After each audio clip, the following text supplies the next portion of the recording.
unfortunately, I think because this event, it's like Mexican Independence Day, that's why it's affected the decision of the judge to give 10-8 in the 5th round. And for my experience, 10-8, it's when one fighter completely cannot do nothing. It's like running around, waiting there, like looking for escape from the octagon. It's like miserable.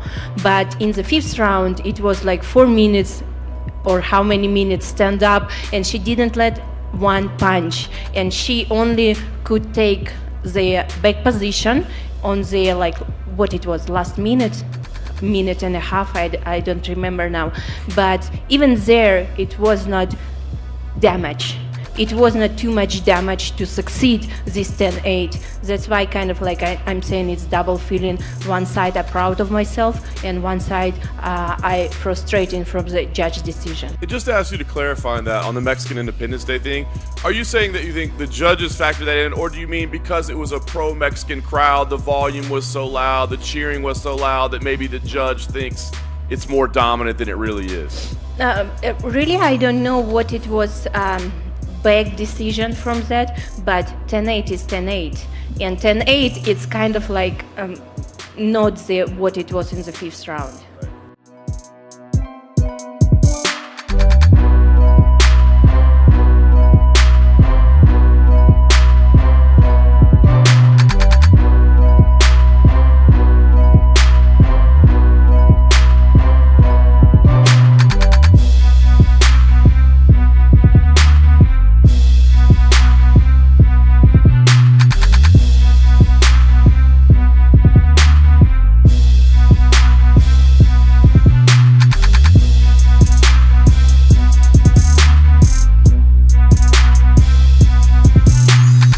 Live, bro.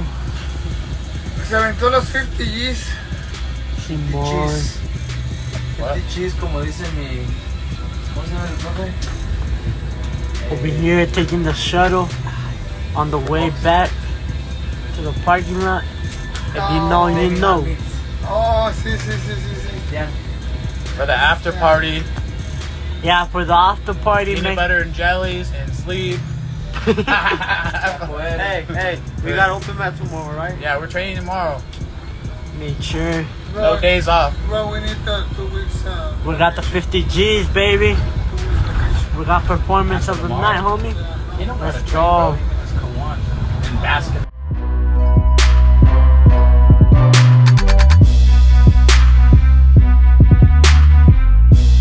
I think I could beat him for real. But like I said, with a year of training defense, I just need ground defense. I think the scary thing, because we're big athletes, it's like, okay, JJ can move how you move, and he's 6'8". Right. That's the scary part, like where, okay, he can do everything you do, and he's 6'8". Like that's where the big difference comes in. Yeah, and the opposite is, he started learning how to use your hands and your feet, after college. Like I've been punching and kicking since I was 5-6 years old. So like the same thing for me though is the opposite for him, because he been wrestling for that long, learning all his wrestling moves and things like that for that long. For me, you know what I mean, I started learning the wrestling game and all that in middle school, the jiu-jitsu. You know, he has a big advantage there because no one wants to get on the floor, but as long as I can keep him from going on the floor, I win.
I know that.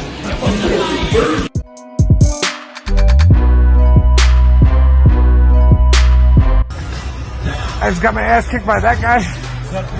No, it's so true. Look where I am. I'm on the mat. He's over there just taking a break. Here, there.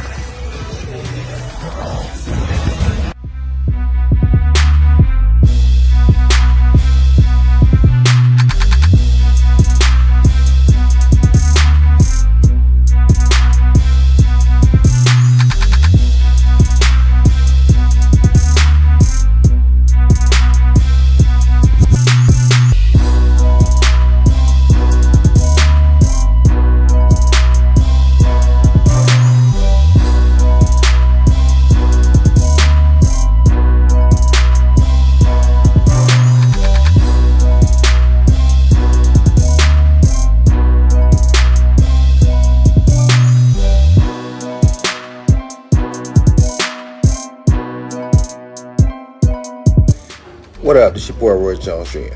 Today I'm here to address two very powerful individuals, Elon Musk and Mark Zuckerberg.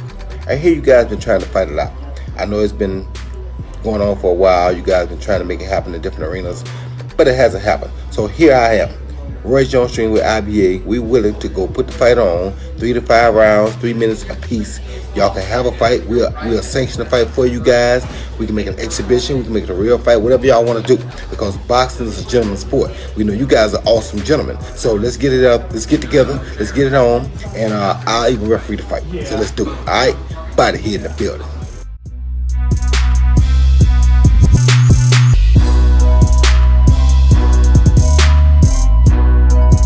I ran into him on Sunday morning as we're getting ready to go to the airport.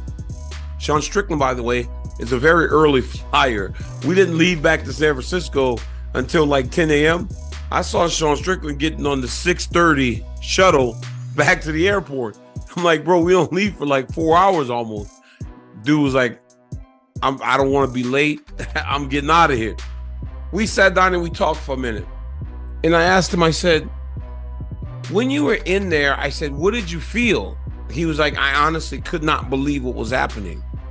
He couldn't believe what was happening. He couldn't grip what was happening because he was not only beating Adesanya, but he was beating Adesanya in a way that he couldn't even have anticipated.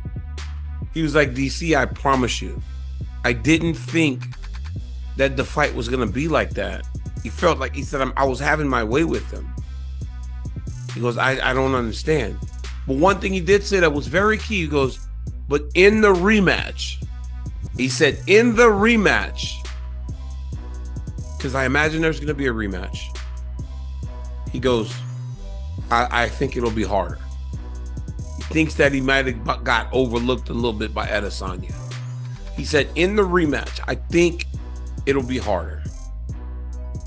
I said, well, if you fight that way, I don't know how many people can compete with you, my man, because you fought beautifully.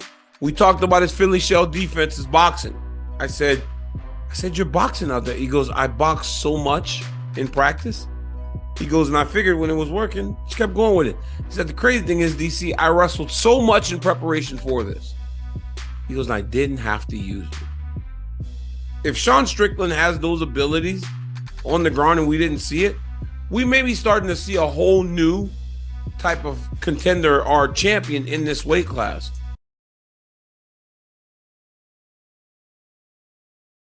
I think I could beat him for real. But like I said, with a year of training defense, I just need ground defense. As long as I can keep him from going on the floor, I win. Like, I've been punching and kicking since I was 5, 6 years old. So